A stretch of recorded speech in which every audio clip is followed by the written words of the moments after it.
नाम एलू गुआनजी है। जल्दी से कार और घर का सपना पूरा करने के लिए मैं रोज अपने सहकर्मी एमू नाइको के साथ देर रात तक काम करता था। लेकिन आज मैं और मेरे सहकर्मी जैसे हमेशा ओवरटाइम करते थे, वैसे ही एक नए आए गार्ड ने अचानक आकर कहा कि हम कंपनी छोड़ दें। मैं कितना भी समझाऊं कि हम तो नॉर्मल ओवरटाइम कर रहे हैं, वो सुनने को तैयार नहीं था। फिर भी मैंने देखा कि उसके पास एक छोटा कैमरा था। मैंने तुरंत पूछा कि उसने काम के वक्त कैमरा क्यों पहन रखा है।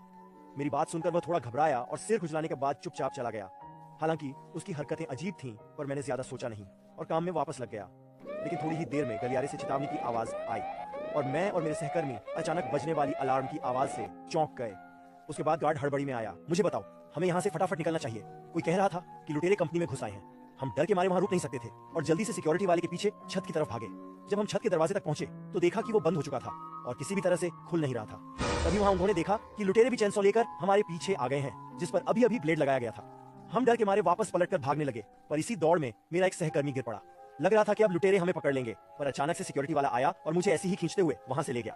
मैं बस यूं ही देखता रह गया जब मेरी कलीग लुटेरों को आवाज लगा रही थी।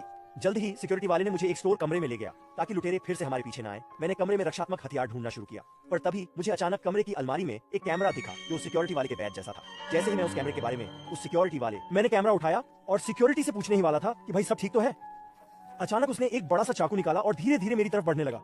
उसने एक बार किया और मेरी कमर में घुसा दिया। खुशकिस्मती से मैंने उसके हाथ को पकड़ लिया। फिर तो मैंने फटाक से पूछा कि भाई तू क्या कर रहा है। इसके बाद जो उसने कहा मैं सुनकर हक्का बक्का रह गया।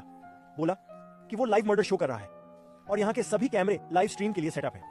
इमरजेंसी में मैंने पीछे से कीटनाशक उठाया और उसके चेहरे पर स्प्रे मारा। जब वो गिरा मैं जल्दी से भागा और कमरे से निकलकर वेंटिलेशन शाफ्ट में छुप गया। वहां से मैं कॉर्पोरेट भवन से भाग निकला और तुरंत पुलिस को इन्फॉर्म किया। लेकिन जब पुलिस आई तो वो दोनों फरार हो चुके थे और मेरी खलीग वो तो बच गई, लेकिन उसके हाथ पैर को काट डाला गया था।